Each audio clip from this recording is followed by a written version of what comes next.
अब कल की मूवी को रिलीज होने में सिर्फ 2 दिन ही बचे और हमारे दिमाग में इतने ज्यादा सवाल है कल की मूवी को लेकर कि कल की मूवी में क्या दिखाया जाने वाला है, कली का क्या रोल होने वाला है, भैरवा का क्या रोल होने वाला है। और जितना भी प्रमोशनल कंटेंट यहाँ पर मेकर्स की तरफ से निकल कर आया है उसमें सबसे ज्यादा हाईलाइटेड एक कैरेक्टर है, वो है अश्वत्थामा का। और यहाँ पर दीपिका का जो रोल है जहाँ पर की वो हमें सुमति के रोल में नजर आने वाली है कल की 2898 इस मूवी में, जहाँ पर की वो भगवान कल्कि की माता का रोल प्ले करने वाली है। अब यहाँ पर उनका कॉम्प्लेक्स के साथ क्या कनेक्शन है वो भी हम आज की इस वीडियो में जानेंगे। तो इसी के साथ ये वीडियो काफी ज्यादा इंटरेस्टिंग होने वाली है, इसलिए इस वीडियो को एंड तक देखना। आपके अंदर तो भगवान है, मैं बचा लूंगा।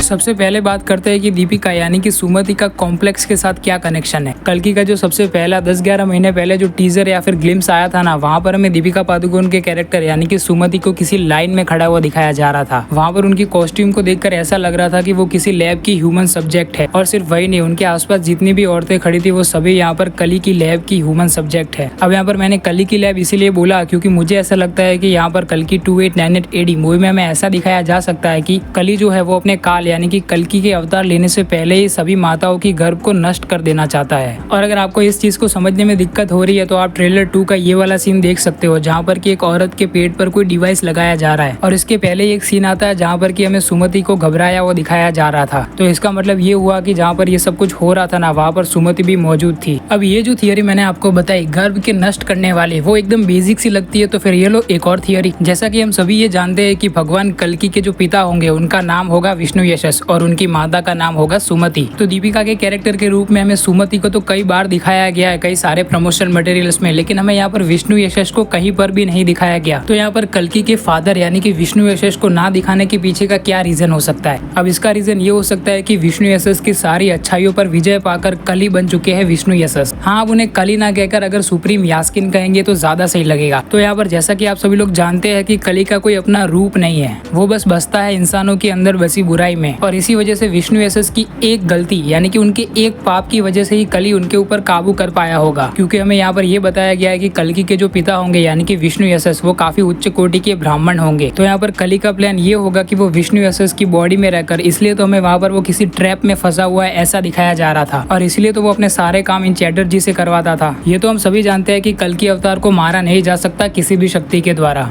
लेकिन उनके अवतार से पहले यानी कि उनके जन्म से पहले तो उनके अंदर अपनी बुराइयां डाल सकता है ना कली। तो इन शॉर्ट कली का प्लान ये हो सकता है कि वो विष्णु यशस की बॉडी पर काबू पाकर यानी कि वो खुद विष्णु यशस बनकर इमोशनल ब्लैकमेल कर सकता है सुमति को, ताकि वो कल्कि के अवतार लेने से पहले ही उनके अंदर अपनी बुराइयों को डाल सके। अब ये थी सुमति और कॉम्प्लेक्स के कनेक्शन की मेरी दूसरी वाली थियरी। अब बढ़ते हैं अश्वत्थामा जी के ऊपर। अब अश्वत्थामा जी की स्टोरी आप सभी लोग जानते हैं, इसलिए वो सुनाकर आपका टाइम वेस्ट बिल्कुल भी नहीं करूंगा मैं। यहाँ पर ट्रेलर 2 में जो मैं महाभारत वाला पूरा सीन दिखाया गया है ना, जहाँ पर की एक सफेद कपड़ों में जो योद्धा है वो यहाँ पर अश्वत्थामा जी के ऊपर प्रहार करता है और वो दूर जाकर गिरते हैं। तो यहाँ पर सफेद कपड़ों में जो योद्धा है वो आखिर कौन हो सकता है। कई सारे लोग ये कह रहे हैं कि वो भीम हो सकता है और कई सारे लोग ये कह रहे हैं कि वो भगवान श्री कृष्ण हो सकते हैं। अब यहाँ पर भीम वाली थियरी तो यहाँ पर बिल्कुल भी सेट नहीं होती है, क्योंकि भीम ऐसे कवच में होंगे ना, सफेद पोशाक में क्यों होंगे वो। लेकिन यहाँ पर जो दूसरी वाली थियरी है भगवान श्री कृष्ण वाली, वो मुझे ऐसा लगता है कि सही हो सकती है। हाँ, लेकिन अभी आप लोग यहाँ पर ये कहोगे कि भगवान श्री कृष्ण ने तो महाभारत पर किसी पर भी हाथ नहीं उठाया था और उन्होंने अस्त्र शस्त्र उठाने से मना कर दिया था। हाँ, ये बात सच है कि महाभारत के युद्ध में श्री कृष्ण ने कोई भी हथियार नहीं उठाया था, लेकिन महाभारत के दौरान एक ऐसा समय भी आया था जहाँ पर कि अर्जुन और अश्वत्थामा इन दोनों ही योद्धाओं ने एक दूसरे के ऊपर ब्रह्मास्त्र का यूज करना चाहा था।